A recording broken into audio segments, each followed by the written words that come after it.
Hello students, welcome to Shruti Kirti the admired one.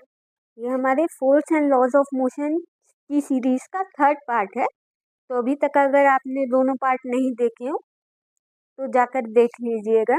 आज हम क्या क्या पढ़ने वाले हैं? आज हम इनर्शिया, मोमेंटम और तीनों लॉज ऑफ मोशन के बारे में देखेंगे। सबसे पहले हम देखते हैं इनर्शिया के बारे में। इनर्शिया क्या होता है? किसी ऑब्जेक्ट की प्रॉपर्टी कि वो अगर रेस्ट में है तो रेस्ट में ही रहना चाहता है, अगर मोशन में है तो मोशन में ही रहना चाहता है। इसी को हम इनर्शिया कहते हैं। अब हम फर्स्ट लॉ ऑफ मोशन देख लेते हैं, फिर हम इनर्शिया और फर्स्ट लॉ ऑफ मोशन के कंबाइंड एग्जांपल्स देखेंगे। First law of motion inertia से ही रिलेटेड है, इसलिए इसे लॉ ऑफ इनर्शिया भी कहते हैं। फर्स्ट लॉ ऑफ मोशन क्या कहता है? अगर ऑब्जेक्ट रेस्ट में है तो वो रेस्ट में ही रहेगा, अगर यूनिफॉर्म मोशन में है तो यूनिफॉर्म मोशन में ही रहेगा, अनलेस उस पर कोई फोर्स अप्लाई किया जाए। अब इसके कुछ एग्जांपल्स देख लेते हैं। जैसे आप कार ड्राइव कर रहे हैं और आप एकदम से ब्रेक लगाते हैं तो क्या होता है? आप फॉरवर्ड डायरेक्शन की ओर झुकते हैं। ऐसा क्यों होता है? जब आप कार ड्राइव कर रहे हैं तो आपकी बॉडी भी कार के साथ मोशन में है, और जब आपने कार में ब्रेक लगाया तो आपकी जो कार है वो तो रेस्ट में आ गई, पर आपकी बॉडी उसकी इनर्शिया के कारण वो जो मोशन में थी वो मोशन में ही रहना चाहती है। इस कारण वो फॉरवर्ड डायरेक्शन में मूव करती है। और एग्जांपल्स देखते हैं। अगर हम स्ट्राइकर से स्पीड से पाइल में रखी गोटियों पर निशाना लगाएं तो क्या होता है? पाइल की नीचे वाली जो गोटी है वो तो बाहर आ जाती है, पर बाकी की गोटियां एज इट इज नीचे आ जाती हैं। ऐसा क्यों होता है? गोटियों के इनर्शिया के कारण। जो कैरम की गोटियां हैं, जो कैरम के कॉइन हैं, उनके इनर्शिया के कारण। एक और एग्जांपल देखते हैं। एक ग्लास है, उसके ऊपर एक कार्ड रखा हुआ है और उसके ऊपर एक कॉइन रखा हुआ है। जब हम कार्ड को तेजी से फ्लिक करेंगे तो क्या होगा? कॉइन के इनर्शिया के कारण कॉइन जो रेस्ट में है वो रेस्ट में ही रहना चाहता है। इस कारण कार्ड तो निकल जाएगा, पर जो कॉइन है वो ग्लास के अंदर डिप हो जाएगा। एक एग्जाम्पल और देखते हैं। जिस प्रकार हमने ये वाला एग्जाम्पल देखा था जहाँ पे कार बॉडी फॉरवर्ड डायरेक्शन में मूव कर रही थी, ऐसे ही हम बस में खड़े हुए हैं और बस रेस्ट में है और एकदम से बस मोशन में आए तो क्या होगा? क्योंकि हम बस में खड़े हुए हैं या बैठे हुए हैं तो हम बस के साथ साथ हमारी जो फीट है, हमारे जो पाँव हैं, वो बस के सरफेस से जुड़े हुए हैं। तो जब बस मोशन में आई तो बस के साथ साथ हमारी फीट भी मोशन में आ गई, पर हमारी जो बाकी की बॉडी है उसके इनर्शिया के कारण वो रेस्ट में थी तो रेस्ट में ही रहना चाहती है। इस कारण वो बैकवर्ड डायरेक्शन में मूव करती है।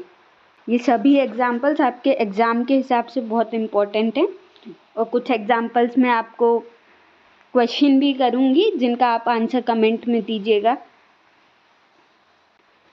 हमने ये तो देख लिया कि इनर्शिया क्या है।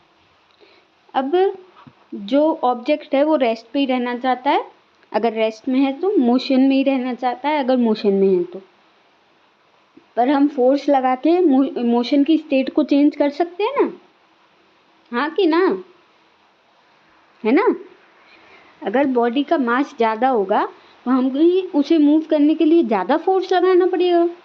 अगर वही मास कम होगा तो हमें उस मूव करने के लिए कम फोर्स लगाना पड़ेगा। तो जिस बॉडी में जितना ज़्यादा मास होगा उसका इनर्शिया उतना ज़्यादा होगा। बात समझ आई कि नहीं? एक एग्जाम्पल के थ्रू और अच्छे से समझने की कोशिश करते हैं। अगर आप सेम साइज़ की बॉल और स्टोन को किक करने की कोशिश करो, मतलब किक करो तो क्या होगा? बॉल तो आसानी से किक हो जाएगी, पर जब स्टोन को किक करने जाओगे तो हो सकता है आपके पैर में ही लग जाए। स्टोन बॉल के जितना आसानी से मूव नहीं करेगा। तो स्टोन ज़्यादा रेजिस्ट कर पा रहा है मोशन की स्टेट में चेंज को। तो क्या मतलब स्टोन का इनर्शिया ज़्यादा है, मतलब जिस बॉडी का मास ज़्यादा होगा उसका इनर्शिया ज़्यादा होगा। अब हम देखते हैं मोमेंटम क्या होता है। ऑब्जेक्ट की मास और वेलोसिटी के प्रोडक्ट को हम मोमेंटम बोलते हैं। इसको हम P से डिनोट करते हैं, स्मॉल p। इसकी SI यूनिट क्या होगी? मास की SI यूनिट क्या होती है? किलोग्राम। और वेलोसिटी की SI यूनिट क्या होती है? मीटर पर सेकेंड। तो मोमेंटम की SI यूनिट क्या होगी? किलोग्राम मीटर पर सेकेंड। अब मोमेंटम एक स्केलर क्वांटिटी है कि वेक्टर? मोमेंटम में वेलोसिटी आ रही है और वेलोसिटी क्या है? एक वेक्टर क्वांटिटी है। डायरेक्शन है वेलोसिटी के पास, तो क्या मोमेंटम के पास भी डायरेक्शन है? तो मोमेंटम क्या हुआ? एक वेक्टर क्वांटिटी। मोमेंटम, इस क्वांटिटी की हमें ज़रूरत ही क्यों पड़ी? कोई ऑब्जेक्ट कितना इम्पैक्ट प्रोड्यूस करेगा ये हमें मोमेंटम के थ्रू पता चलता है। कैसे? कुछ एग्जांपल्स के थ्रू देखते हैं। कोई भारी ट्रक अगर रोड पर खड़ा है तो उससे कोई एक्सीडेंट हो सकता है क्या? नहीं हो सकता। वहीं अगर ट्रक मोशन में है, कोई अचानक ट्रक के सामने आ जाए तो एक बड़ा एक्सीडेंट हो सकता है कि नहीं? हो सकता है ना। जब फर्स्ट वाला केस है उसमें ट्रक की वेलोसिटी जो है वो जीरो है। जब ट्रक की वेलोसिटी जीरो है तो मोमेंटम भी जीरो है, तो उससे कोई इम्पैक्ट भी प्रोड्यूस नहीं हुआ। और सेकंड वाला जो केस है, अब ट्रक में मास तो है और वेलोसिटी भी है, मतलब उससे इम्पैक्ट प्रोड्यूस हो सकता है।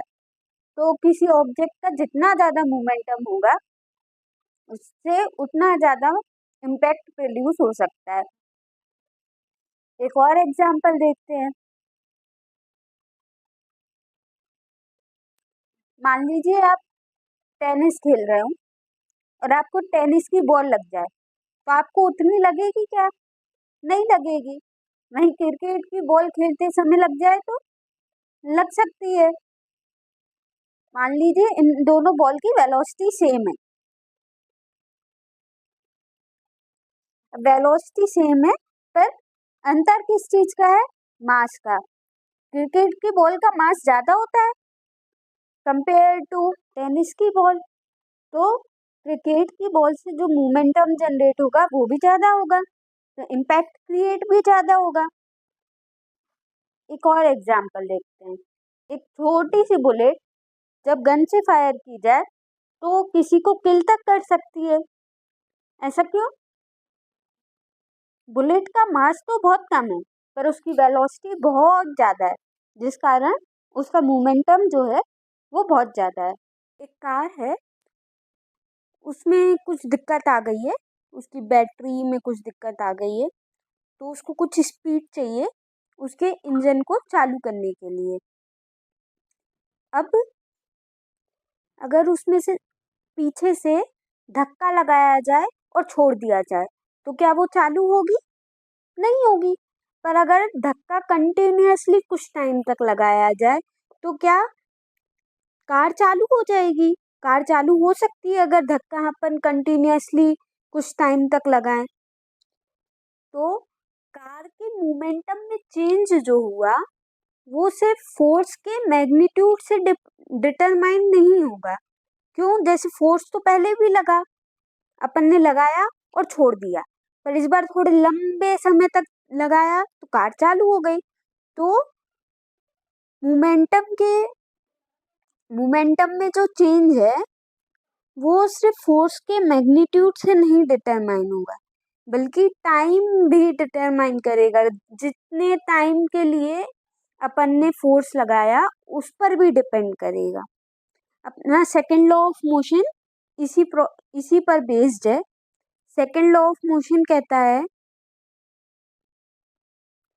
कि rate of change of momentum किसी ऑब्जेक्ट का इज प्रोपोर्शनल टू जितना उसमें फोर्स लगाया गया in the direction of force. क्या है second law of motion? Rate of change of momentum. Rate of change of momentum proportional to force, और उसी डायरेक्शन में होगा जिस डायरेक्शन में फोर्स अप्लाई किया गया। ठीक है, तो फोर्स काय के प्रोपोर्शनल है? Rate of change of momentum, मतलब force is directly proportional to dp by dt।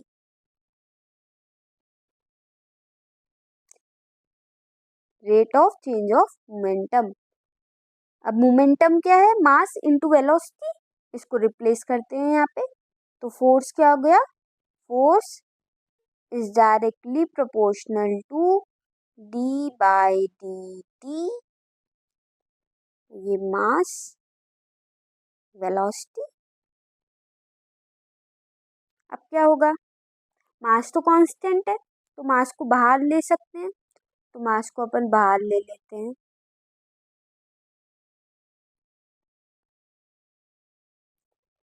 तो ये हो गया force is directly proportional to m dv by dt। dv by dt क्या हो जाएगा? एक्सिलरेशन, तो इसकी जगह पर एक्सिलरेशन लिख लेते हैं। तो force is directly proportional to M A. Proportionality का साइन हटाएंगे तो एक कांस्टेंट आएगा, तो क्या हो गया? Force is equals to K M A. Experimentally K की वैल्यू 1 आती है, के इज इक्वल्स टू 1, तो F is equals to M A. ये हमारा फोर्स का फॉर्मूला आ गया। ये दोनों फॉर्मूले आप याद रखिएगा, F is directly proportional to D P by D T और F is equals to M A. ये दोनों फॉर्मूले बहुत इंपॉर्टेंट है। अब फोर्स की एसआई यूनिट क्या होगी? मास की ऐसी एसआई यूनिट क्या होती है? किलोग्राम। एक्सेलरेशन की क्या होती है? मीटर पर सेकेंड स्क्वायर। तो फोर्स की एसआई यूनिट क्या हो जाएगी? किलोग्राम मीटर पर सेकेंड स्क्वायर।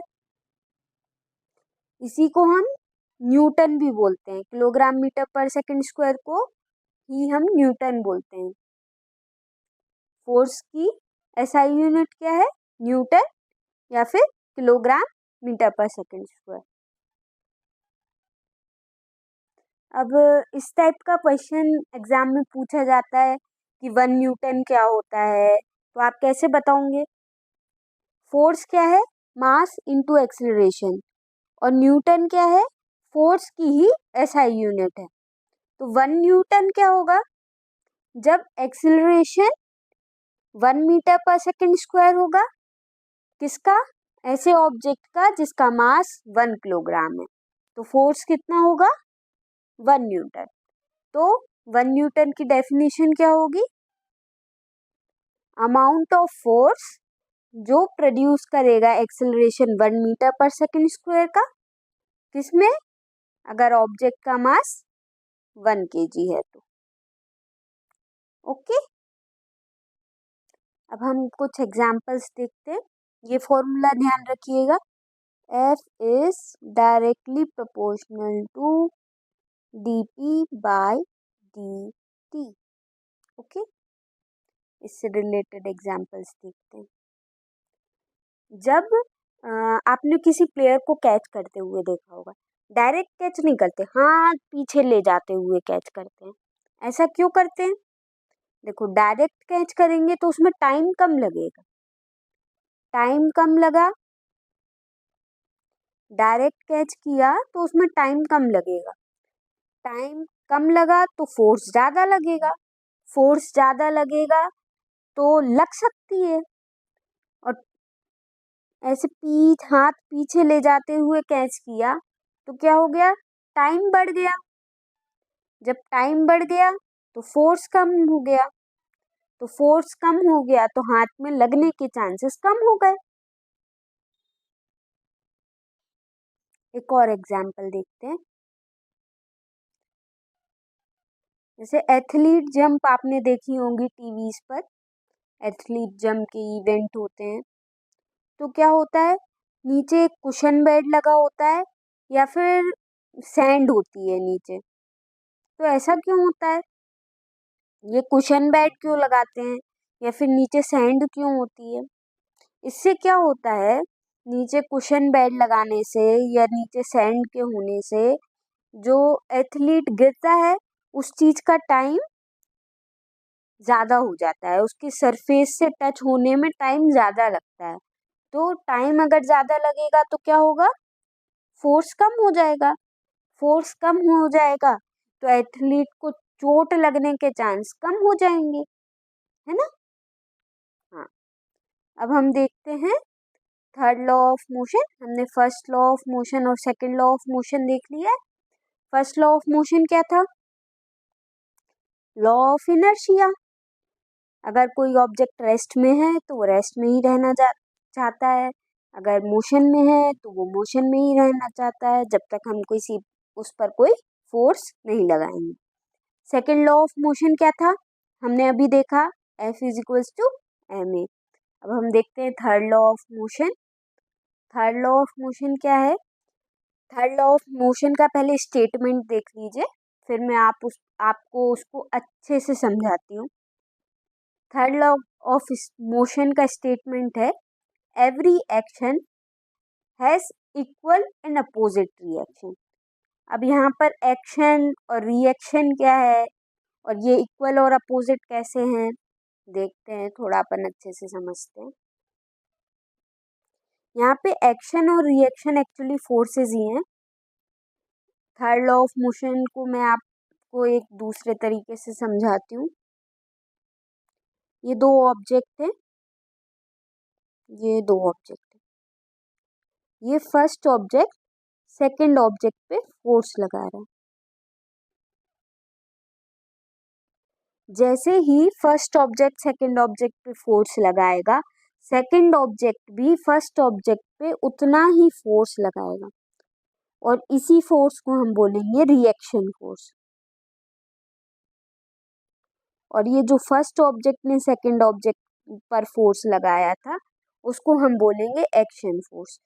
तो हर एक्शन का एक रिएक्शन होता है, यही है थर्ड लॉ ऑफ मोशन। और इनका इनका जो मैग्नीट्यूड होगा वो सेम होगा और ये अलग अलग ऑब्जेक्ट पे लग रहे हैं।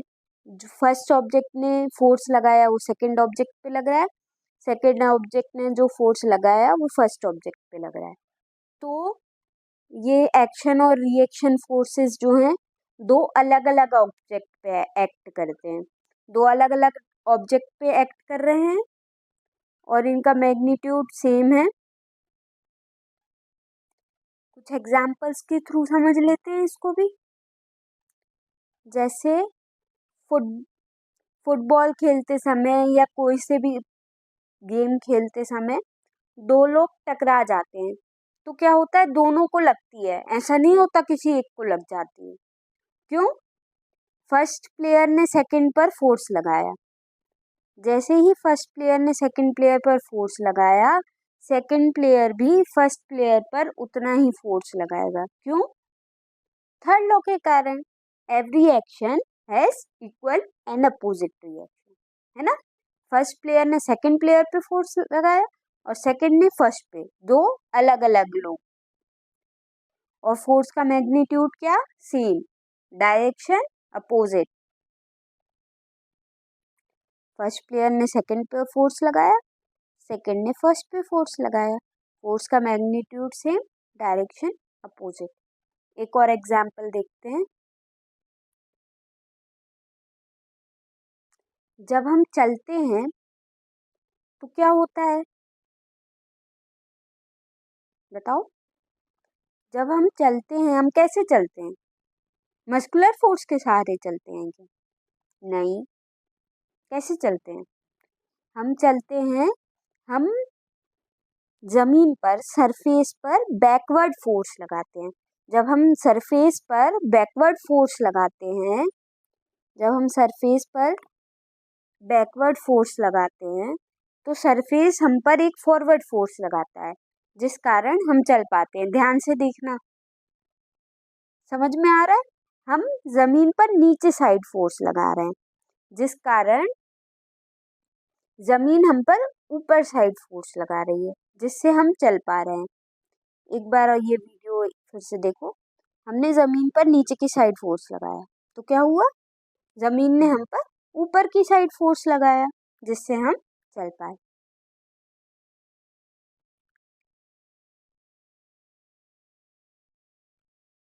अब ये जो एक्शन और रिएक्शन फोर्सेस हैं, ये एक एग्जांपल और देख लीजिए, फिर मैं जो बोल रही थी आपको वो बताती हूँ। ये बोट पे से उतरते समय का है, तो हम क्या करते हैं, बोट पे पीछे की तरफ फोर्स लगाते हैं, जिससे हम पे आगे की तरफ फोर्स लगता है। अब ये जो एक्शन और रिएक्शन फोर्सेस हैं, ये मैग्नीट्यूड में तो सेम है, पर क्या इनसे जो इम्पैक्ट जनरेट होगा वो भी सेम होगा? बताओ बताओ। जरूरी नहीं है। क्यों? क्योंकि मैंने आपको बोला ये एक्शन और रिएक्शन फोर्सेस अलग अलग ऑब्जेक्ट पर एक्ट कर रहे हैं। अलग अलग ऑब्जेक्ट का मास भी अलग अलग हो सकता है। तो अगर ऑब्जेक्ट का मास अलग अलग है तो उनसे जो इम्पैक्ट क्रिएट होगा वो भी अलग अलग होगा ना। सेम फोर्स के साथ अलग अलग ऑब्जेक्ट जो इम्पैक्ट क्रिएट करेंगे वो भी अलग अलग होगा ना। फोर्स क्या होता है, मास इनटू एक्सेलरेशन। और इम्पैक्ट मैंने आपको क्या बताया था, मास इनटू वेलोसिटी। इम्पैक्ट मोमेंटम से देखते हैं ना। तो देखो कुछ एग्जांपल्स के थ्रू समझते हैं। जब हम बुलेट से गन फायर करते हैं तो क्या होता है, बुलेट पे आगे की तरफ फोर्स लगता है, पर बुलेट का मास कम है तो वेलोसिटी ज़्यादा रहती है। जितना फोर्स बुलेट पे लगा आगे की तरफ, उतना ही फोर्स गन पे लगेगा पीछे की तरफ। पर गन का क्योंकि मास ज़्यादा है तो उसी फोर्स से कम वेलोसिटी प्रोड्यूस होगी, तो कम इम्पैक्ट प्रोड्यूस होगा। फोर्स तो सेम ही है ना। फोर्स क्या होता है, मास इनटू एक्सेलरेशन। अब मास ज़्यादा है तो एक्सेलरेशन कम होगा, एक्सेलरेशन कम होगा तो वेलोसिटी कम ही हो पाएगी, वेलोसिटी कम हो पाएगी तो इम्पैक्ट कम जनरेट होगा, है ना। इसलिए बुलेट तो बहुत स्पीड से बहुत आगे तक चल जाती है, और पीछे साइड जो फोर्स लगता है वो थोड़ा सा ही लगता है ना।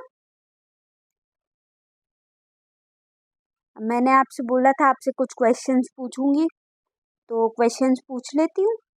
आप मुझे बताओ, रॉकेट के मोशन का जो प्रिंसिपल है, रॉकेट के मूवमेंट का जो प्रिंसिपल है वो किस लॉ पर बेस्ड है? ये आप मुझे कमेंट्स में बताओगे। ओके, अब आज के लिए इतना ही। Thanks for watching. Like, subscribe and share.